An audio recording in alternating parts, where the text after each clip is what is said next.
Hello friends, I welcome you all to our channel Dr. PK Sen Medical Forum GMC Gondia.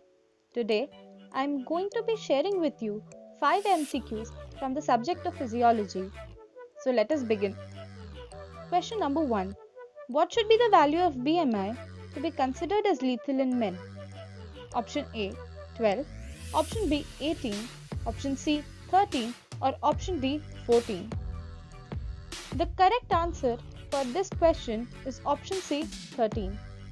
BMI of 13 is considered as lethal in men, but in females, a BMI of 11 is considered as lethal. So what is BMI? BMI or body mass index is an estimate of total body fat mass. It is calculated by dividing weight in kgs by square of height in meters. It is used to classify and define underweight, overweight and obesity in adults. The classification given by WHO using BMI is given on your screens. Kindly pause the video and have a look. So now we move on to our next question. Question number 2 is, which receptors are blocked in Myasthenia gravis? Option A, acetylcholine receptors. Option B, calcium receptors.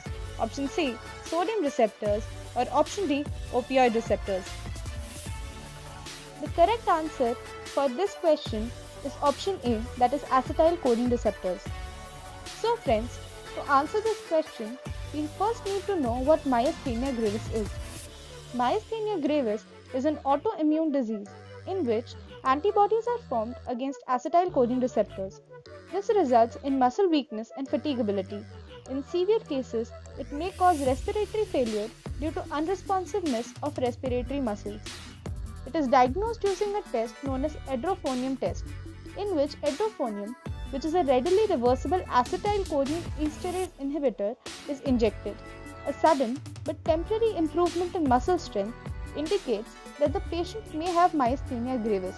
This condition is treated using drugs like neostigmine and anticholine esterases, both of which increase the concentration of acetylcholine in the neuromuscular junction. Now moving on to question number 3. C wave is seen in A. Isovolumetric contraction, B. Slow filling at the end of diastole, C. End of systole, or D. Start of diastole.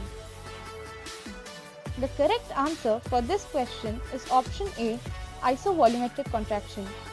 As you can see in the graph shown on your screen, the red graph is the central venous pressure waveform or the CVP waveform, and below it is the ECG in green. The peaks and troughs of CPV waveform represent the pressure changes in right atrium. The variations in jugular venous pressure produces 3 positive waves A, C and V and 2 negative waves X and Y. Out of these, the C wave is produced by the bulging of tricuspid valve into the right atrium during isovolumetric contraction of the right ventricle. You can also see that it coincides with the end of QRX complex on ECG. Now moving on to the next question. Question 4 is, alpha waves are seen during option A, sleep, option B, REM movements, option C, relaxed state, or option D, active state. The correct answer to this question is C, relaxed state. As you can see on your screens, there are different types of brain waves shown. Out of these, the alpha waves are neural oscillations in the frequency range of 8 to 13 Hz and in the amplitude of 50 to 100 microvolts. It is most marked in the parietal and occipital lobes and is associated with decreased level of attention, like when we are at rest with our eyes closed, an active or wandering mind. So, with this, we move on to the last question of our video. Question number 5 is, in hypovolemic shock, there is A. Afferent arteriolar constriction, B. Efferent arteriolar constriction, C. Increased blood flow to kidneys, or D. Normal cardiac output.